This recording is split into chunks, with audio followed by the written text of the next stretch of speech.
Hello, witches. Real quick book haul. I got 2 more books today. They look amazing from the little bit that I have looked through them so far. This is the 2013 Magical Almanac, Practical Magic for Everyday Living. It's really amazing from what I've read so far. I've just really glanced through it, but it's got so much stuff in here. I definitely am going to do a review when I get to read it in depth. Let's see what it says. Rediscover the joy of life's journey when you connect with the power of the elements, earth, air, fire, water. For over 20 years, this treasury of folklore, spells, rituals, and meditations has become a trusted companion to practitioners of various magical paths. Grouped by element, 39 original articles offer creative ideas to deepen your craft and enhance your everyday life. So, pretty cool. It says, bring steampunk into your pagan path, connect with raptor energies, work with animal allies in the Celtic tradition, repair and regenerate your aura. There's a calendar section with reference features. It has the world festivals and holidays, the Sabbats for northern and southern hemispheres, the full moons, moon sign and phase, plus each day's color and incense correspondences. So that looks really awesome. I also got this book on moon magic, myth and magic, crafts and recipes, rituals, and spells. I have been doing some very serious pathworking, introspection, contemplation, a lot of work on me. I mentioned before in my videos that several years ago, around 2009, I stepped away from Christianity altogether. I've always been, a witch to some extent, sometimes in my life more than others. But from the time I was about 21 till several years ago, I became involved in a evangelical type of Christian movement.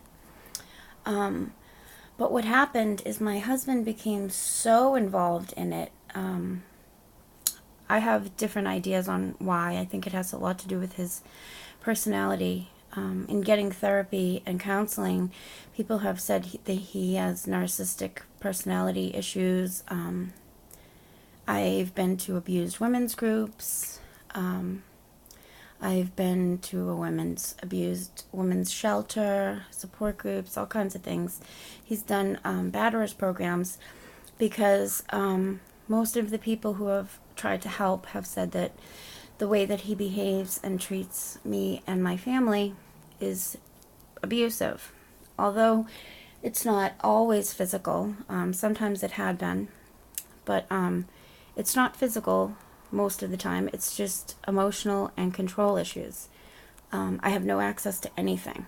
No access to money. He keeps everything in his name or his parents' names. So at 36 years old, I own nothing. I have access to nothing.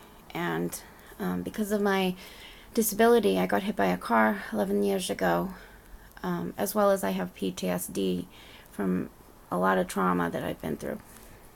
But, I'm sure if I didn't have kids, I could make it on my own, totally survive. I'm a survivor. I'm a strong witch, strong person. But having children, you do need some form of stability and a way to support yourself. I've attempted some help for myself, but a lot of it has fallen through. So, to make a long story short, the work I've been doing on myself and my own spiritual path, seeing his increase of abusiveness and increase the way he is not there for us and our family, really caused me to relook at my own spiritual path and my own self, because you can't change anybody else. You can only change yourself, and you can only decide what you want and how you can get that, how you can make yourself happy. You can't make another person see the truth. You can't make another person see your way. And the more I realize that, the more clear it becomes. And the work that I've been doing spiritually, I have really been desiring change. And I've been desiring that my fear no longer holds me back. And I've gone so far as to do some spell work, not anything specific, because I never ask for specifics. I ask for what's the best for me, for my family, and for the greater good. And I noticed that since I've been doing that, things are kind of coming to a head. I'm gaining strength that I never had. For years, I've been afraid. I've been more comfortable to take it and to sit back and take abuse and take a miserable life, a miserable existence, rather than to change anything. Because I think I'm a survivor. I can do it just a little bit longer. Things will get better, but things don't. They get worse. So today, an issue happened. I haven't been hiding my practice of the craft. Obviously, you see my house, and it's pretty obvious. Well, today I left out some of my books. My husband saw them, and it turned into an issue. Usually I would play it down and say, oh, that's just a book on gardening or something like that. But I didn't. I stood up for my beliefs. I stood up for the fact that you can't force a religious view down someone's throat. And although I believe most of what the Bible says, as far as like God created the world, and I believe that Jesus was God's son and all of that, but I don't believe that you can only find God and you can only find spirituality in one particular area. I believe God is everywhere, and I believe that you can't help others or force something down someone else's throat until you know your own self and your own path, and you're strong in that. So I really did stand up for myself today for the first time pretty much ever, and I don't know what's going to happen. I think he did get a hold of my phone today and may have saw that I'm making witch videos. Maybe he checked me out on the internet. I don't know, but he's threatening to burn all of my witch books, and God only knows what else, because obviously there's witches all over the place. So I don't know, but we have no relationship, no marriage. I haven't had sex in 3-4 years now.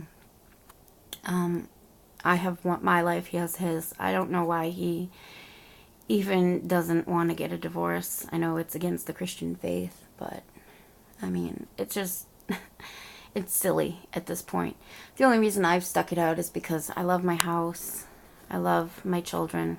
I went through a divorce once, and it was really awful. And I'm afraid. To just state it simply, I'm scared. I don't know how I'm going to survive. I really can't work. I'm in pain a lot of the time. I'm not up and about. I'm mostly in my bed for the most part all day. I mostly have to lay down because I'm in an excruciating amount of pain on a lot of medication all the time. And, but I don't really like to complain about it. I mean, I know I will survive, as that little song goes, but I'm just worried about my children and taking care of them and not upsetting them. But so I'm very tolerant. I'm a very low maintenance person, as you can see, because I live on nothing, literally nothing.